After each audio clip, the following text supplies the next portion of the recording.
The Fear Street Saga, Book 1, The Betrayal, written by RL Stine. Published December 22nd, 2015 by Simon Pulse. Read to you by Dave Cap. Part 3. Chapter 16. "It cannot be," Edward cried in a hoarse whisper. "It cannot be." But they both saw the dark figure of a girl clearly. The head rolled from side to side. Her arms were tied around a dark post behind her back that also burned with yellow fire. Inside the flames. Inside. Being burned alive. Gasping in horror, Mary began running toward the fire. Edward, struggling because his sling threw him off balance, followed behind. "It is a girl!" Mary cried, raising both hands to her face. She stopped. She could feel the heat of the flames on her face. Breathing hard, Edward stopped behind her. Mary's breath caught in her throat. The fire seemed to grow hotter, brighter. She could see the girl clearly now, inside the flames. Her mouth was open in a scream of agony. Flames climbed over her long, curly hair. Flames shot up from her dark, old-fashioned-looking dress. As the girl twisted in the flames, struggling against the stake behind her, she stared past Mary to Edward. Stared with wide, accusing eyes. Her entire body tossed with the fire. And through the flames her eyes burned into Edward's. It took Mary a long time to realize that the terrified howl she heard behind her came from Edward. She turned to see his entire body convulsed in a shudder of terror. Edward's dark eyes bulged in disbelief. The hot, yellow firelight cast an eerie glow over his trembling body. "Susanna!" Edward cried, recognizing at last the girl in the fire. "Susanna, good!" As he cried out her name, the vision darkened and disappeared. The burning girl vanished. The woods were dark and silent, except for Edward's horrified howl. "I have had nightmares about the fire for the past 2 nights," Mary told Jeremy. "When I close my eyes, I see the poor girl, her hands tied behind her, her hair in flames, her entire body in flames. It was just 2 days ago, Jeremy, but Mary's voice broke. She leaned her head against Jeremy's solid shoulder. They were seated close together on a low mound of straw in the corner of the new field. Ahead of them, at the tree line, she could see the brambles and tree branches Jeremy had cleared from the field that morning. The late afternoon sky was gray and overcast. Occasional drops of cold rain indicated a storm was approaching.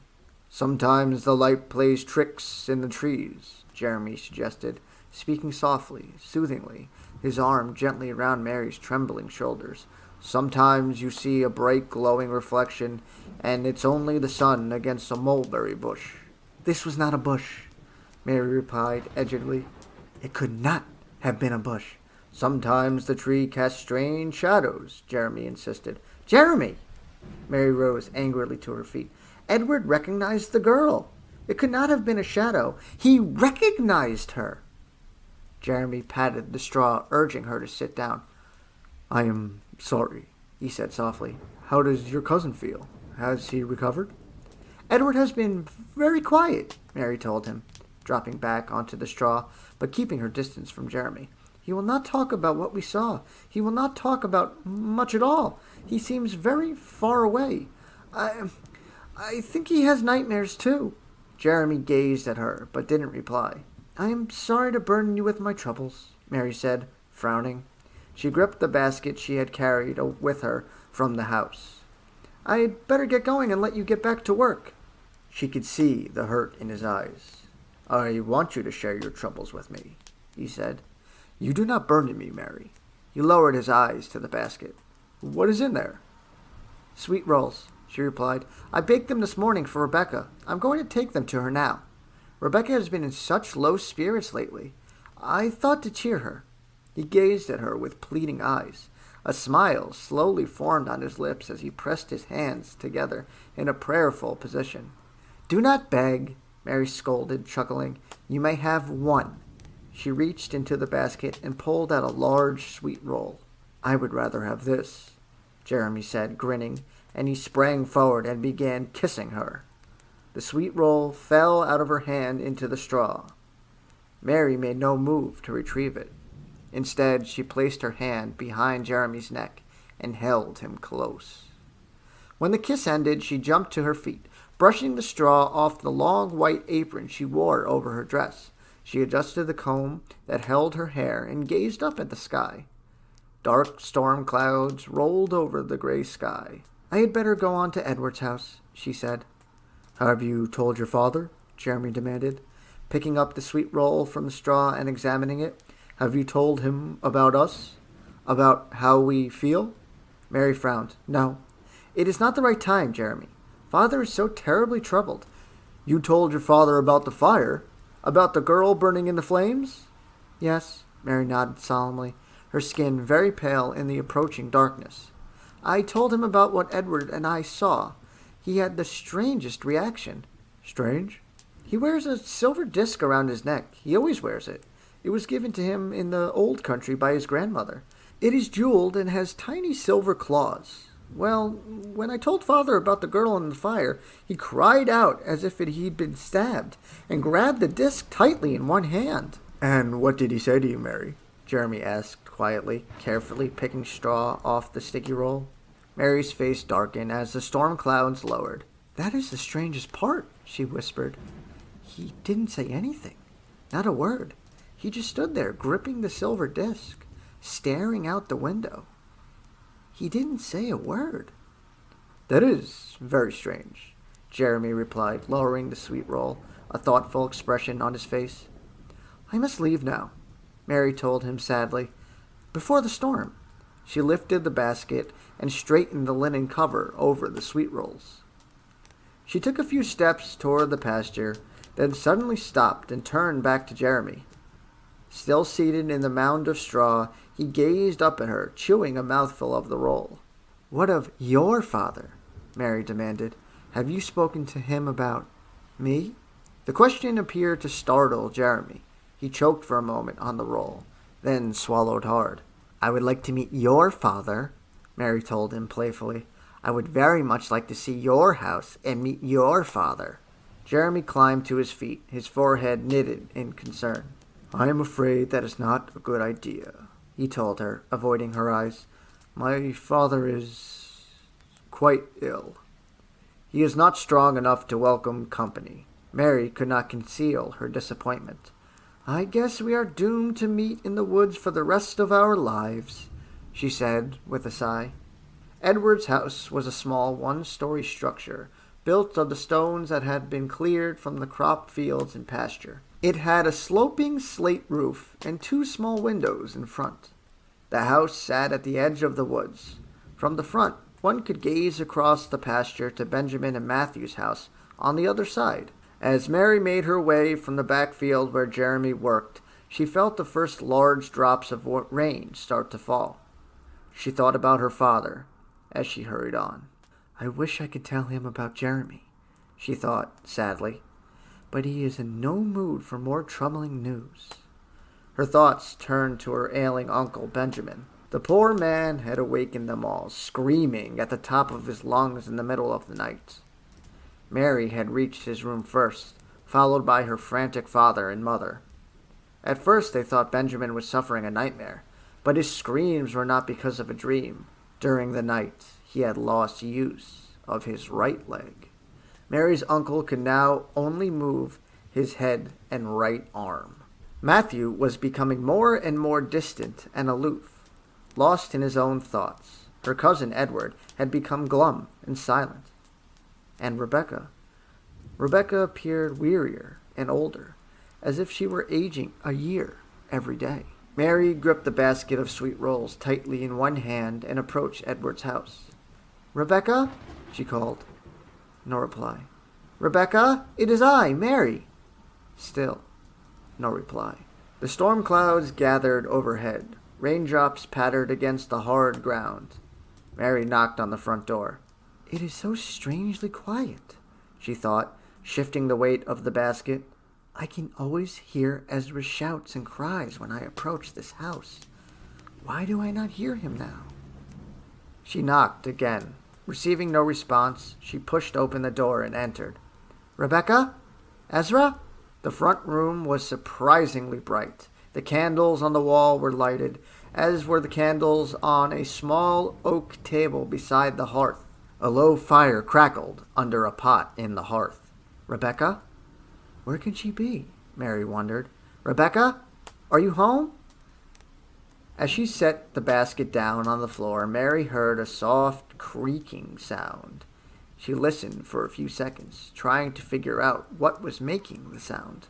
Then she suddenly noticed the black shadow swinging back and forth across the floor. Confused, she stared down at the slowly moving shadow for a long while, following it with her eyes narrowed.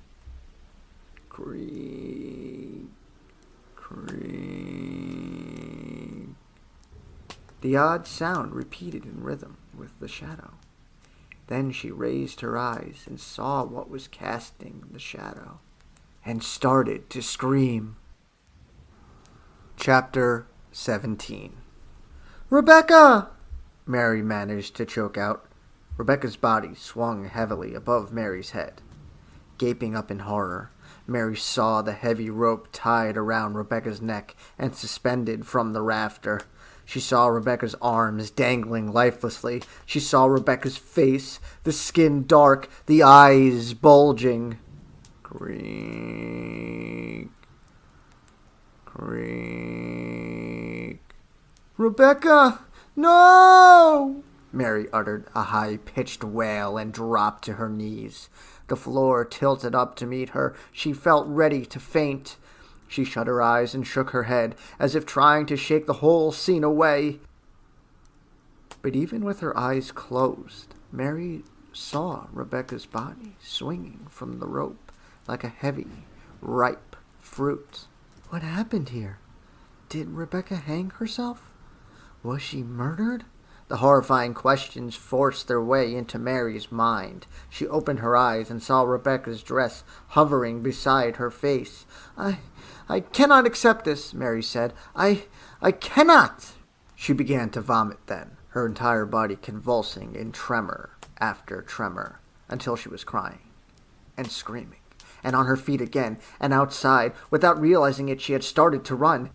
In the now heavy rain, the cold rainwater washing her face, drenching her hair, soaking through her dress, her shoes splashing up puddles as she ran through the soft dirt toward her home. "Edward, where are you? Edward!"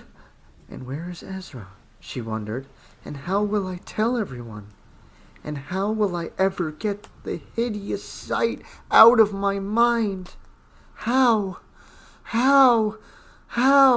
The pouring rain couldn't wash away the image of Rebecca, her head twisted at such a strange angle, swinging so gently from the ceiling. The rain couldn't wash away the blackened skin, the bulging eyes. The rain couldn't drown out the creak of the body as it swung gently back and forth. "Edward! Father! Mother! Help me!" Mary ran through the rain, her arms outstretched as if reaching for help, ran screaming without hearing her own cries. "Rebecca, you cannot be dead! Please do not be dead! Do not be dead, Rebecca!" Mary was halfway across the pasture now, slipping over the puddled grass. Rainwater matted her hair against her head, ran down her forehead, and blurred her vision. The house loomed ahead of her, gray against the low black sky. "Edward! Where are you, Edward? Father! Father!" Her feet slid out from under her, and she fell, sprawling face down in the soft, cold mud. She landed hard on her elbows and knees. "Oh! Maybe I will not get up. Maybe I shall stay here forever. Maybe I shall lie here in the mud and let the rain carry me away, float me away from everything." With a desperate cry, she pulled herself to her feet, her clothes covered with mud, her hair hanging heavily in her face. She took a few steps, then stopped with a shocked gasp. "Who is that?" A stranger standing in the middle of the pasture, dressed in black, standing as still as death. "Am I seeing things?" She pushed her hair out of her eyes with both hands and wiped the rainwater from her face. No, he was still there. Who can it be? Why is he standing so still in the pouring rain and staring at me? She called out to him. The dark figure stared at her without moving.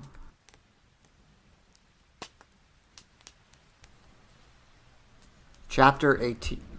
Mary called out again. Beyond the pasture, the trees shivered and were bent low in a howling gust of wind. The man didn't move. Trembling from the cold, from the horror, Mary took a reluctant step toward him. Then another. The wind picked up and swirled around her. The rain swept over her like cold ocean waves. Her shoes sank into the mud as she made her way closer. He was standing so still, Mary saw, squinting through the heavy curtain of rain, as still as a statue. A statue? It was a scarecrow, she realized. Of course, that is why it doesn't move. A scarecrow. As she ventured closer, she saw rainwater rolling off the brim of its black hat, saw the dark sleeves of its long coat flutter in the sweeping winds. Who put a scarecrow here? Mary wondered. Then her next thought made her stop short. Why would anyone stand a scarecrow in the middle of a grassy pasture? She shielded her eyes with one hand and squinted hard, and took another step closer, then another. Finally, through the heavy downpour, she recognized the face under the wide-brimmed hat. "Uncle Benjamin!" Once again, Mary stared into the blank-eyed face of death. Benjamin Fear was the scarecrow. His body was propped up nearly as straight as if he were standing. His arms hung lifelessly at his side. His face was bright purple. His hair spilled out from the hat and lay matted against his head. He gaped at Mary with blank eyes, deathly white eyes. The pupils rolled up into his head. "Uncle Benjamin!" The wind gusted hard, shaking the body, making the limp arms swing back and forth. The body turned again. Benjamin's mouth dropped open as if he wanted to speak, but the only sound Mary could hear was the heavy groan of the wind. Mary's body convulsed in a cold shudder of horror. She spun away from the ghastly sight, the dark grass tilting and swirling wildly around her. Her stomach heaved, but there was nothing left to vomit. Rebecca, Benjamin, both dead, dead, dead, dead. The word repeated in her mind, pounded into her thoughts, pounded against her brain like cold rain, the cold, cold rain that poured off her uncle's hat, cold as death. Is everyone dead? Has my whole family been killed? Mary stared toward the house. It seemed so distant now, so dark and distant, far away, on the other side of the storm. Has everyone been killed? Mary wondered. Everyone? And then, will I be next? Chapter 19. The funeral for Rebecca and Benjamin was held 2 days later. The rain had stopped the day before, but the sky remained gray and overcast. The graves had been dug in a corner of the field Jeremy had been working to clear. White rocks had been placed at their heads since there were no gravestone carvers in the village. Standing at the side of the open graves as the minister delivered his funeral speech, Mary gazed at the dark-suited mourners. Several people had come from the village and neighboring farms to attend. Their blank faces and hushed whispers revealed more curiosity than sadness. Mary glanced at them quickly, then turned her attention to the members of her family. As she studied them, one by one, the minister's droning voice faded into the background. The past 2 days had been a walking nightmare in the stone farmhouse that had so recently rung with laughter. Now, the faces of her family, Mary saw, were pale and drawn, eyes red-rimmed and brimming with tears, mouths drawn tight in straight lines of sadness and fear.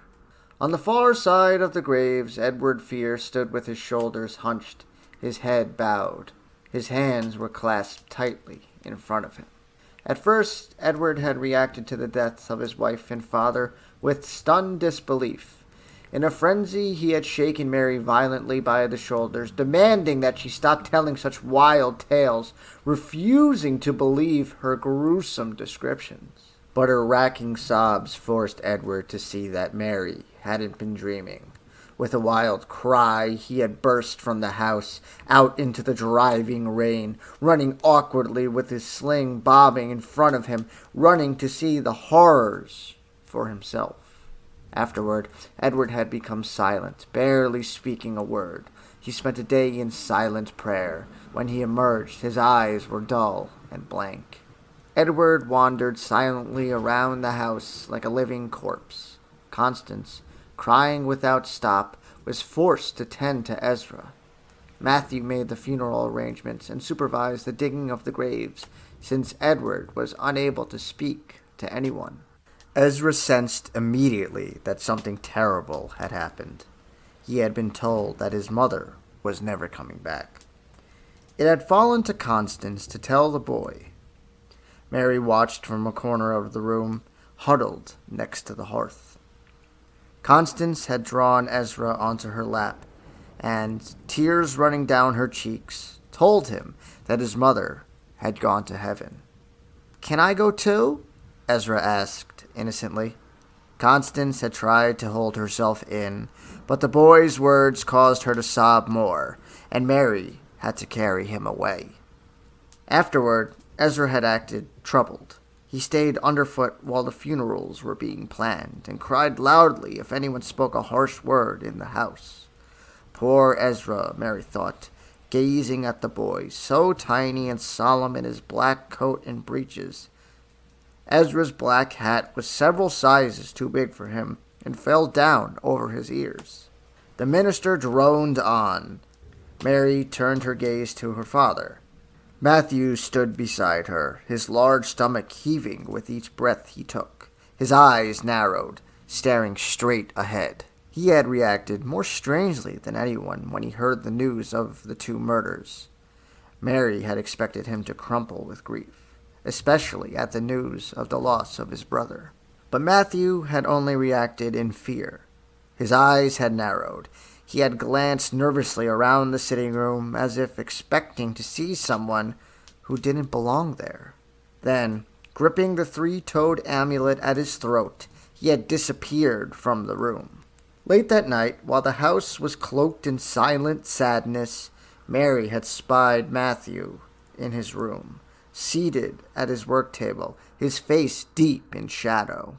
Holding the strange medallion in front of him with both hands, Matthew was repeating its words aloud, again and again and again, like a chant. Dominatio per melum. Mary wondered what the words meant. Was it some kind of prayer? She didn't know any Latin. The next day, Matthew had still seemed more frightened than sad. His eyes kept searching the farm as if expecting an unwanted visitor. Mary was desperate to talk to him about what had happened, but he avoided her each time she approached. She was forced to spend most of her time trying to comfort her mother. The minister continued his prayers. One after the other, the 2 pine coffins were lowered into the graves.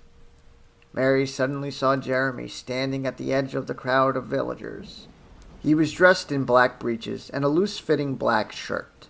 He was wearing a battered old hat with a broken brim.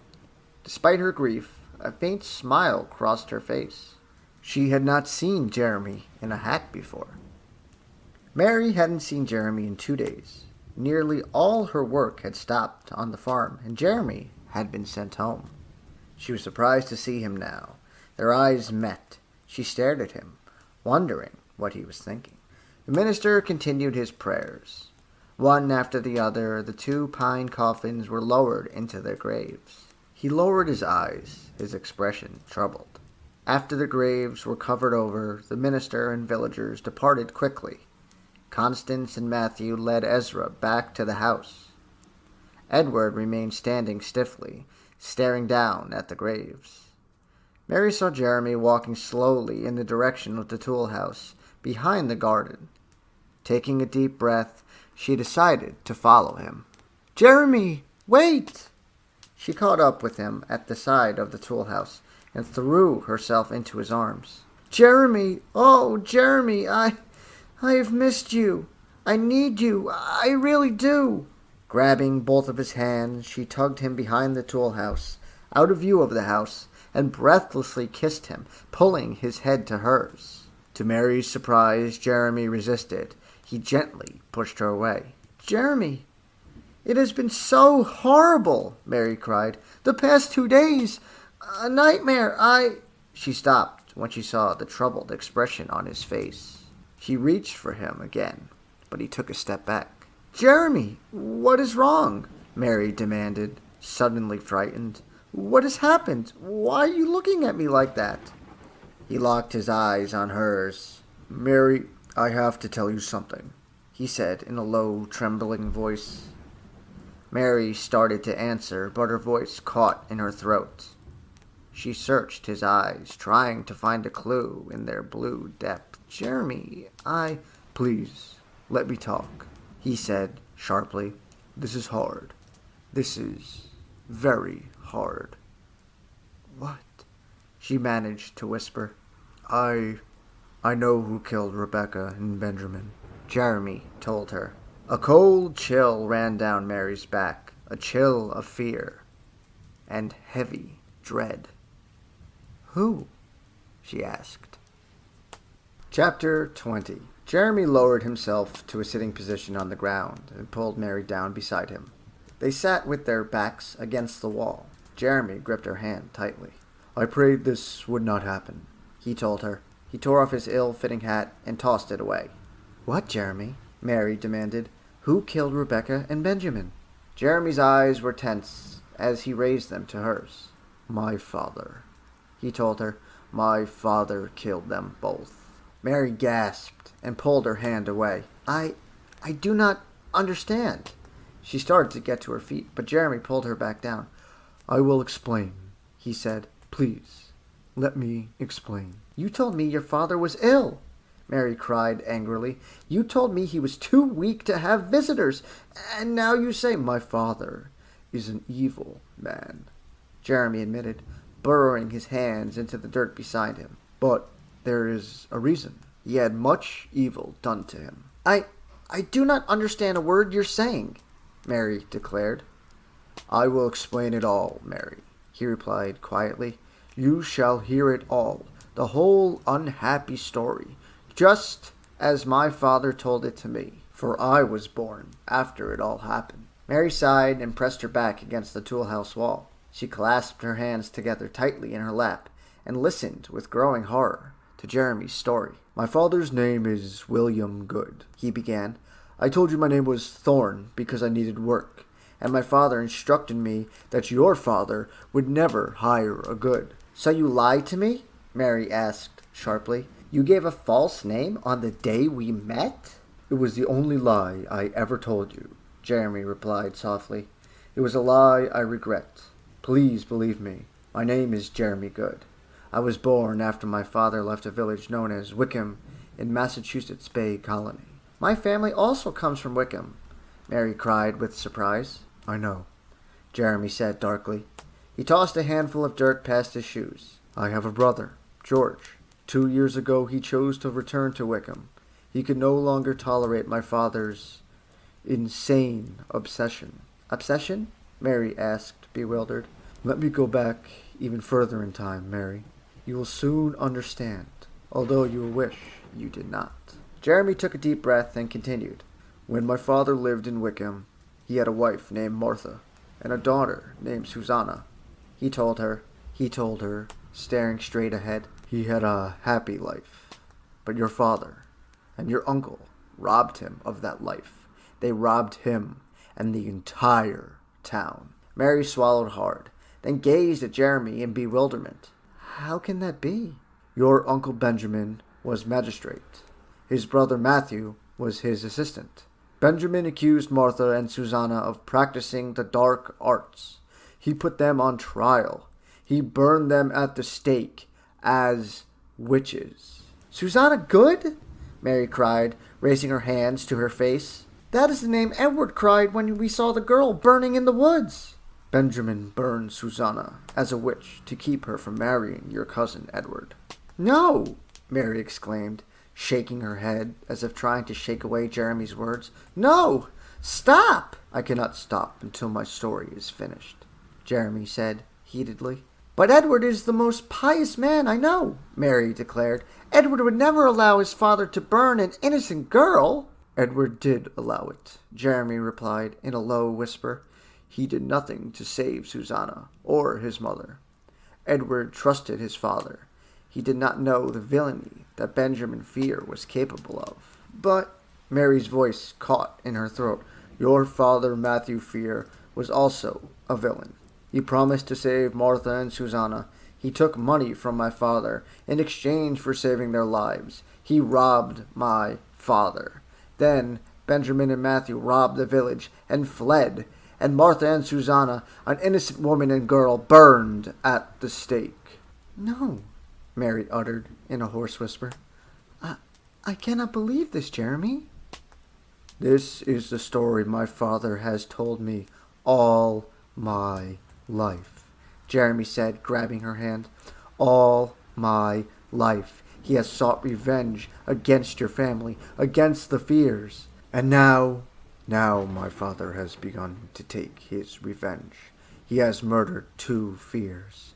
He will murder you all unless we do something. Mary stared into the gray sky as if in a daze. She didn't move or speak. Jeremy's words hung in her mind, lingering, repeated, creating ugly pictures of fire and suffering and treachery. Why should I believe you? She demanded, finally, her voice small and frightened.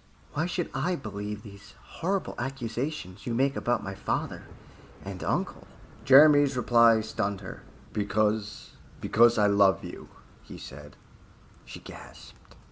I love you too, Jeremy, she replied breathlessly. He wrapped his arms around her and pulled her close.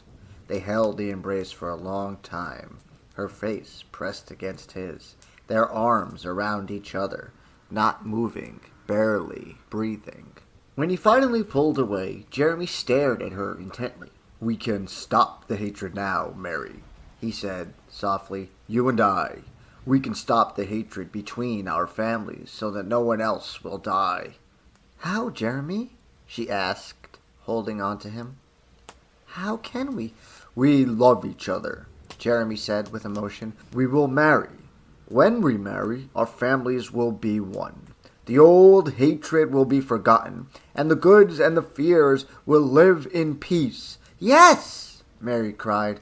As they kissed, they didn't see the dark-coated person move silently away from the side of the tool house. Wrapped in each other's arms, they didn't realize that this figure had been so near the entire time, had heard their conversation, had listened in shock and dismay to Jeremy's story. Edward Fear took a deep breath, then another, trying to calm his pounding heart. After the funeral, he had followed Mary, planning to ask her to look after Ezra. To his surprise, he had spied her with Jeremy. Leaning against the side of the tool house, Edward had eavesdropped, clinging to every word with growing horror. Now Edward's horror mixed with anger as he strode quickly to his Uncle Matthew's house. Lies, he declared to himself.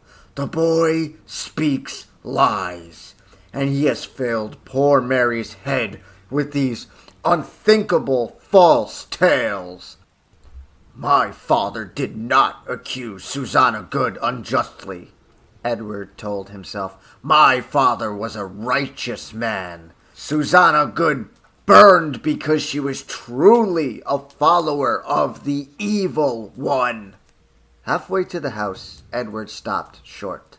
The fire he and Mary had seen in the woods flashed into his mind as brightly as if he were seeing it again.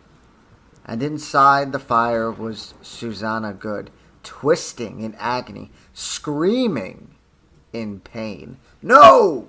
Edward cried. He closed his eyes to erase the image.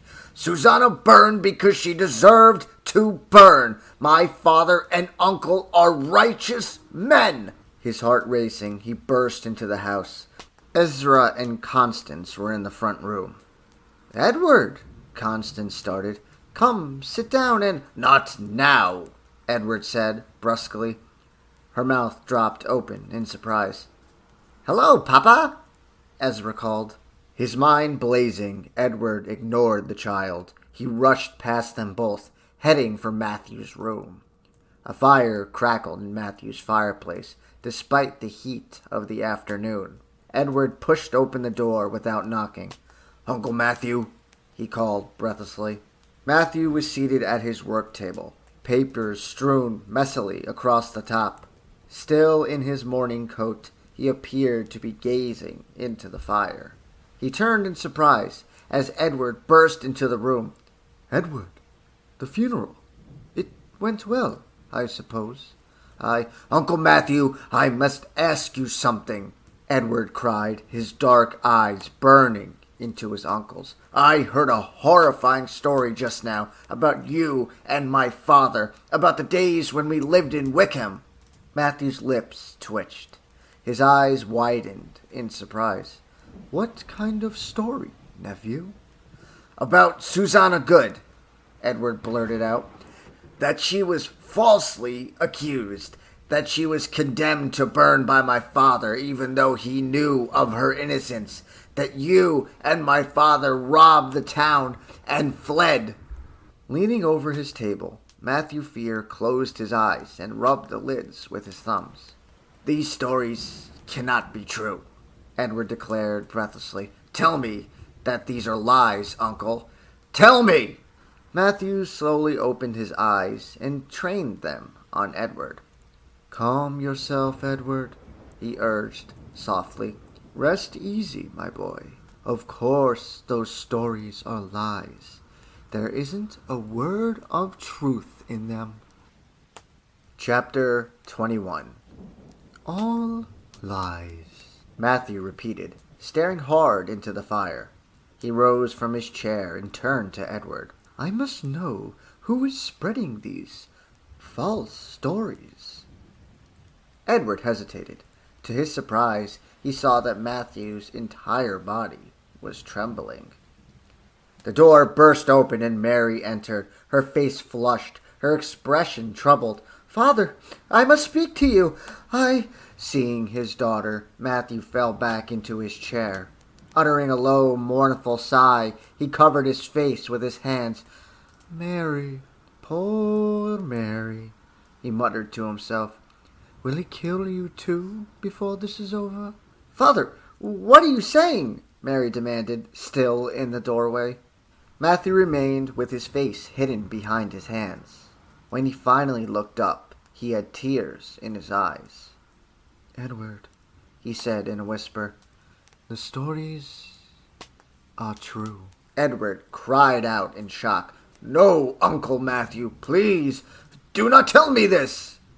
I must, Matthew choked out. I must. I cannot carry on with my lies. Seeing Mary made me realize it is time to finally tell the truth. We are in too much danger. Mary took a few steps into the room.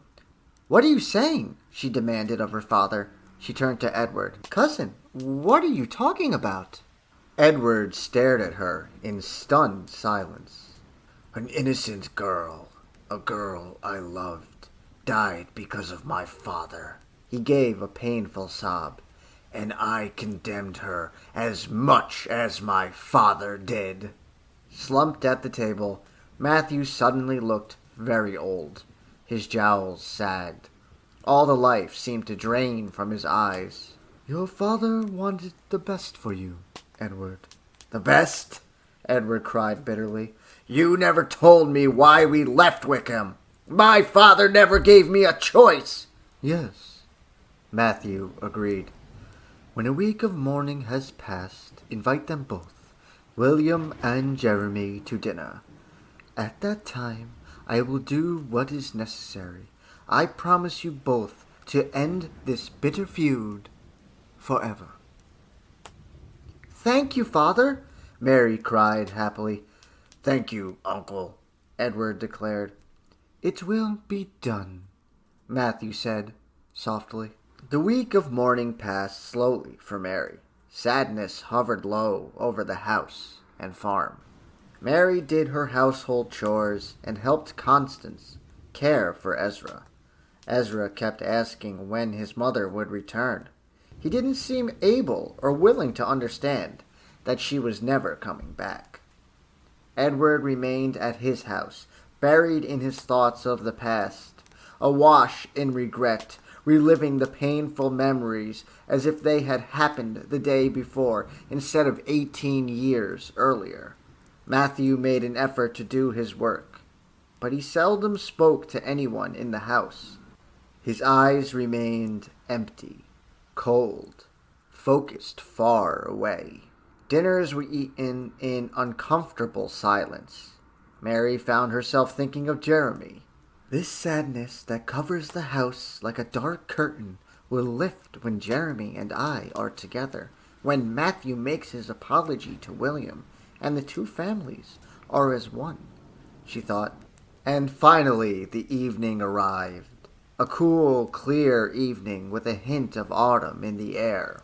Inside the house, the tangy aroma of a roasting goose floated through the rooms. Candles in a silver candelabra glowed in the center of the dining room table, which Mary and Constance had carefully laid out with the family's best dishes and serving utensils. Mary sat, tensed, waiting for Jeremy and his father to arrive. Ezra tried to climb on Edward, but Edward impatiently pushed him off. Hands clasped behind his back, Matthew paced the floor, frowning. Constance remained in the kitchen, tending to the goose. Everyone in the family is so nervous and silent, Mary thought, and I am the most nervous of all. How difficult it will be for Father to see William good after all these years. How difficult for them both. But how fortunate that Jeremy and I will be able to bring them together to end the years of hatred. What a tragedy that Rebecca and Benjamin had to die before this horrid feud could end, Mary thought sadly. A loud knock on the door jarred Mary from her thoughts. She jumped to her feet and hurried across the room. Hello, Jeremy, she cried, pulling open the door. She gazed over his shoulder. Where is your father? Wearing a loose-fitting white wool shirt that was tied at the waist over black breeches, Jeremy stepped into the room, a fixed smile on his face. Good evening, Mary. He returned her greeting quietly, but did not answer her question. This is so wonderful, Mary thought, gazing at him. This is a dream come true. Jeremy is here, in my house. I'm so happy. Mary couldn't know that in 2 seconds' time, 2 ticks of the clock, her happiness would turn into an unspeakable horror. Chapter 22. As Jeremy crossed the room to greet him, Matthew Fear raised the silver disc over his head and pointed it at Jeremy. Jeremy hesitated.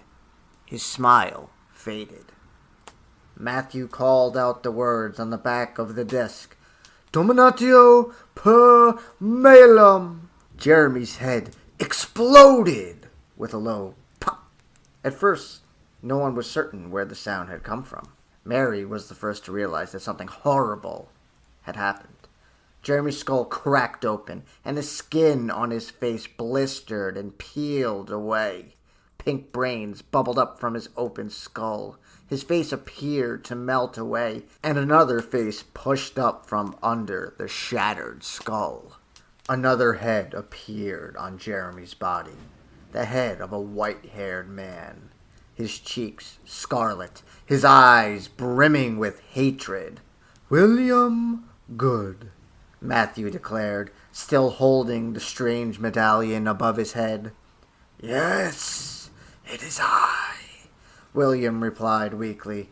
"I almost stole your daughter from you, Matthew, but your powers are stronger than mine." "Jeremy!" Mary shrieked, finally finding her voice. "Jeremy! Jeremy, where is my Jeremy?" "There is no Jeremy," her father told her. "There never was a Jeremy, daughter. It was William Good all along. He used his powers to make himself appear younger." William Good glared across the candlelit room at Matthew, his hatred too strong for words. He raised a trembling hand to point an accusing finger at Matthew. "Jeremy!" Mary cried, her eyes darting frantically from face to face. "Jeremy, where are you? Where is my Jeremy? Where have you hid him?" "Constance, help comfort Mary," Matthew ordered, but Constance remained rigid with terror against the wall.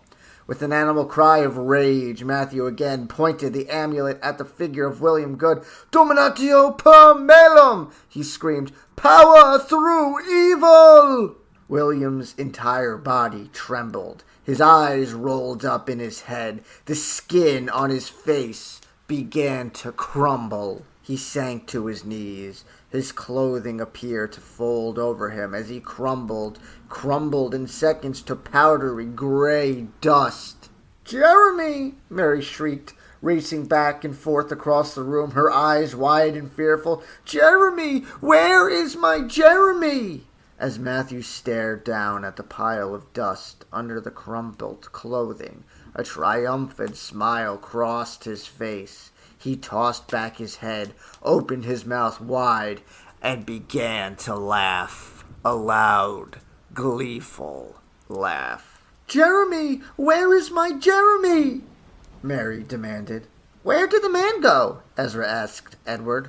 His eyes wide with horror, Edward grabbed Ezra up into his arms and held him pressed tight against his chest. Matthew laughed harder, joyful tears pouring down his face. "Stop laughing, Matthew!" Constance screamed, running over to him. "Stop it!" Matthew laughed even harder. "Where is Jeremy? Where is he hiding?" Mary cried, holding Ezra over his shoulder. Edward grabbed Mary's hand. "Come on," he urged her firmly. "What? I cannot go without Jeremy," Mary replied, gazing at Edward with dazed, unseeing eyes. "Come on, Mary." Edward tugged her hand. "We have to leave. We have to get out of here." Holding his bulging sides, Matthew roared with laughter. "Stop laughing, please, Matthew," his wife pleaded. Matthew laughed harder. Constance began pounding her fists on his chest. "Stop laughing! Stop laughing! Matthew, can you not stop?" "Mary, come on!" Edward pulled Mary to the door. Ezra, clinging to his father's shoulder, began to cry. Edward pulled Mary out of the door into the cold night. "Jeremy! Is Jeremy coming with us?" Mary demanded. "No," Edward told her. "Come with me. We have to leave this farm. Tonight." He pulled her into the darkness. In the house, Constance continued to plead with her husband. "Matthew, stop laughing! Stop! Can you stop? Can you stop now?" Despite his wife's desperate pleas, Matthew continued to laugh. His round face bright scarlet, his enormous stomach heaving, his mouth gaping open. He laughed and laughed. Loud, helpless laughter. Maddened by his triumph, Matthew would laugh without stop for the rest of his life. Part 3. Western Pennsylvania Wilderness, 1725. Chapter 23. Ezra Fear dug his boot heels into the horse's sides and urged the old mare on. Low branches and shrubs brushed against his worn leather breeches. Ezra kept his eyes straight ahead. 21 now, a slender young man, Ezra had his mother's straight black hair and broad forehead, and his father's thoughtful eyes. As he rode through the thick brush, Ezra thought of his father and his Aunt Mary, and his bitterness grew. My poor father. He tried so hard to keep us alive in this lonely wilderness.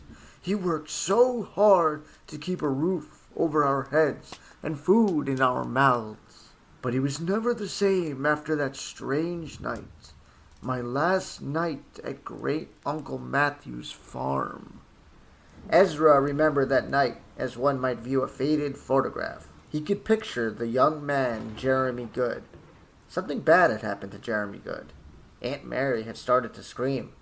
Great Uncle Matthew had started to laugh, crazily. And then Edward, Ezra's father, had pulled Ezra away, pulled him into the night, away from the farm along with Aunt Mary.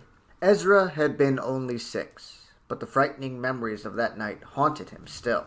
As he rode through the thick woods to his great Uncle Matthew's farm, the bitterness of the past 15 years washed over him, blanketing him in a darkness despite the dappled gold of the bright sun filtering through the trees.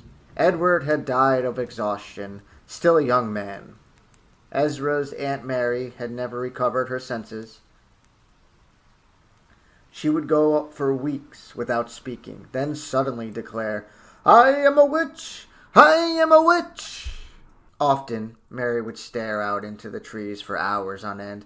Is Jeremy coming? She would ask in a pitiful, small voice. Is Jeremy coming soon? Ezra took care of his aunt after his father's death. Then, one horrible afternoon, he had found Mary floating face down in the pond behind the small cabin they had moved to. She had drowned herself. Now I am alone, Ezra thought, after burying Mary beneath his favorite beech tree. Thanks to William Good, I am alone in the world. The Goods cursed my family. The Goods ruined my life. And now it is up to me to pay them back. But where to begin? Where can I find out if any goods remain in the colonies? Ezra needed information to start his angry quest for revenge. Strapping his few possessions on his back and abandoning the small cabin in the woods, he returned now to Matthew's farm. As the farmhouse came into view, Ezra urged the exhausted horse on, kicking its sides, whipping its neck with the worn leather reins. I remember it, he thought, gazing at the 2-story house in wonder and surprise. I remember the tool house at the edge of the garden, and that little house on the far side of the pasture. That was my house. His heart pounded with excitement. Are Matthew and Constance still here? He wondered. As he rode closer, his excitement faded to disappointment. The pasture was high with overgrown weeds. There were no cows or sheep in sight, no crops, no bales of wheat or straw. The garden was barren and weed-choked. Brambles and weeds stretched across the unplowed field. The farm hadn't been worked in years, Ezra could see. Did Matthew and Constance die? Did they abandon the farm after Father, Aunt Mary, and I left? Eager to solve the mystery, eager to gain the information he needed to begin his quest for revenge against the Goods, Ezra jumped down from the horse. His legs ached from the long ride as he made his way to the front door. He took a deep breath and knocked. Silence.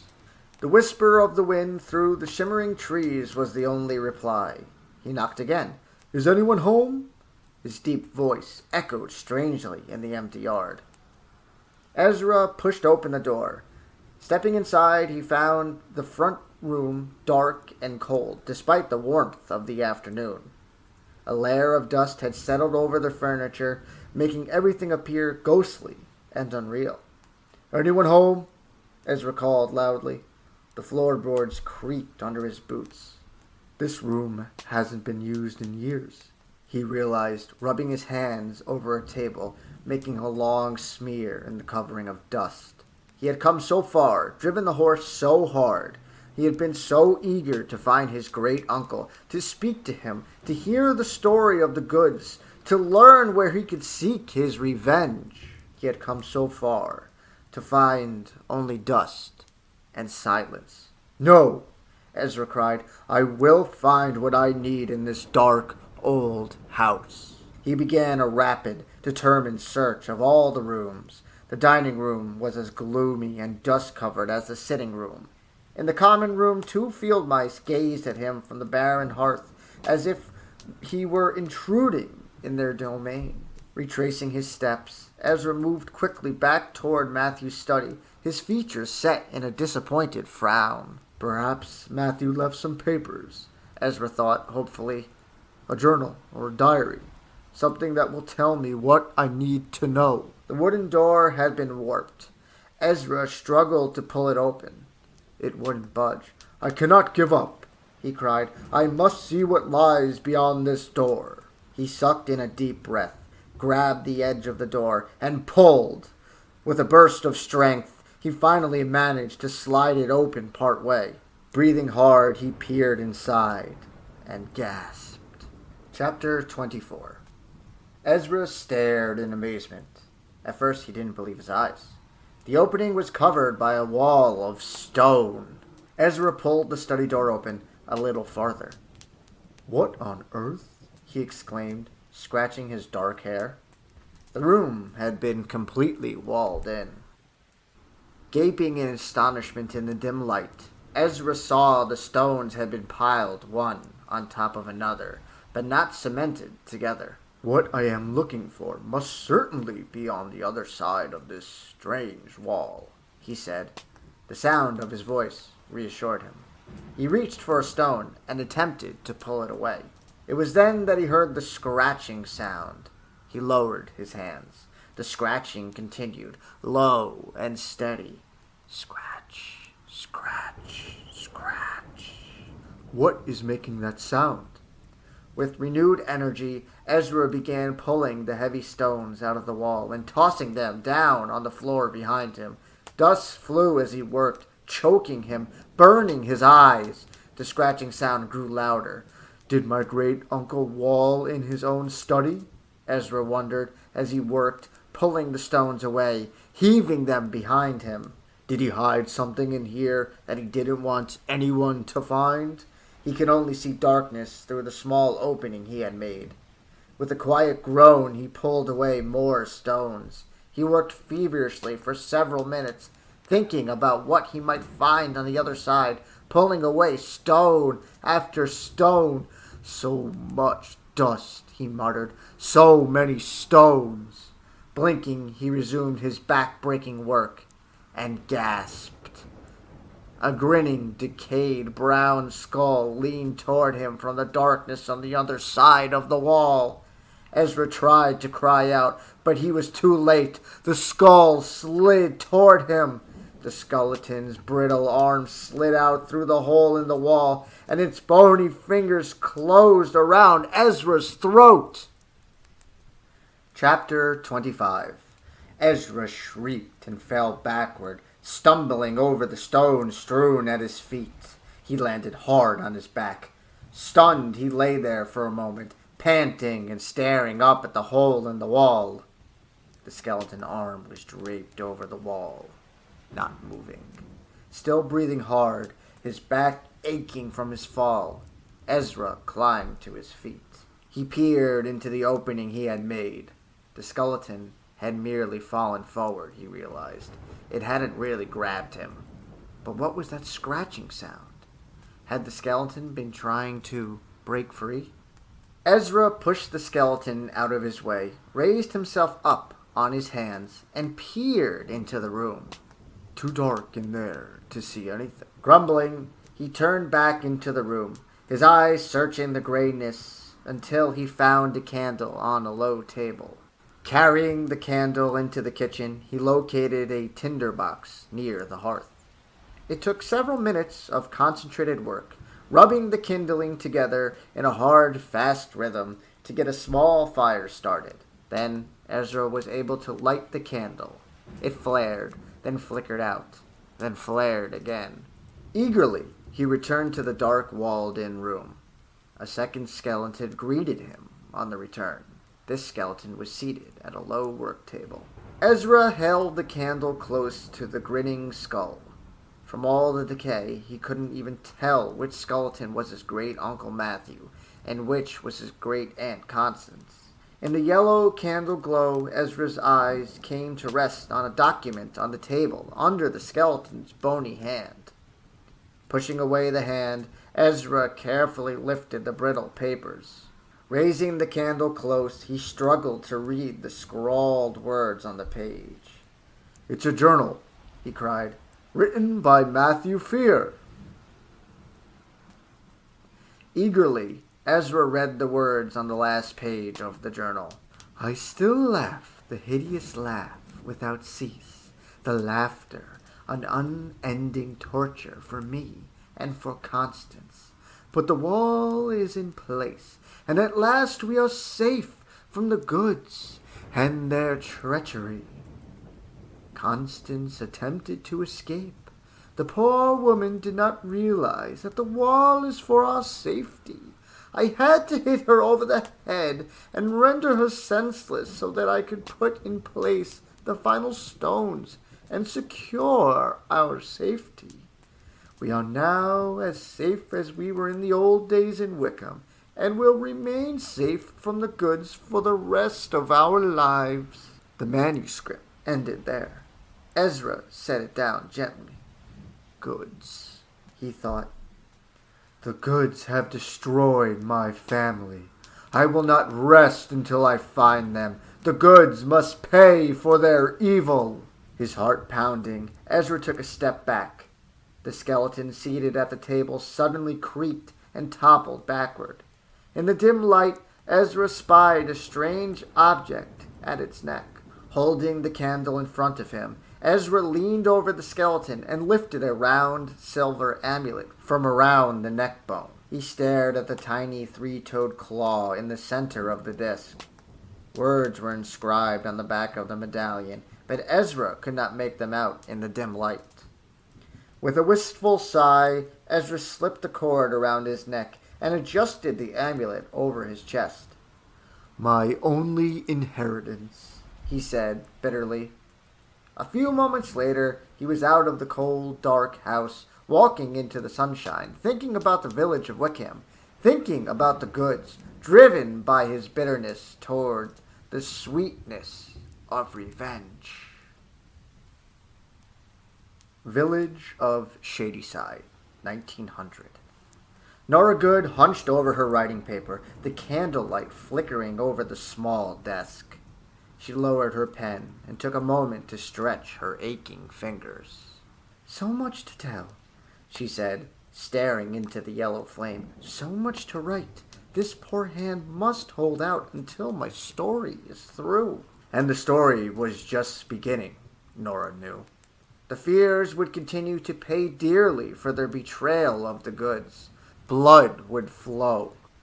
The blood of both families through decades. "Yes, my frightening story has just begun," Nora whispered. "It is a long and bitter tale, and I must finish it before the night is over." Bending to her task, she picked up the pen, dipped it into the inkwell, and feverishly began to write again. To be continued.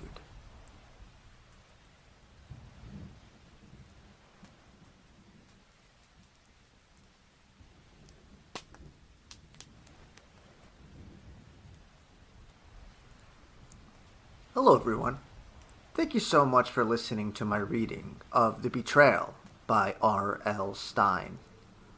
If you enjoyed it, Be sure to like and subscribe for more audiobooks, chapter readings, and original short stories.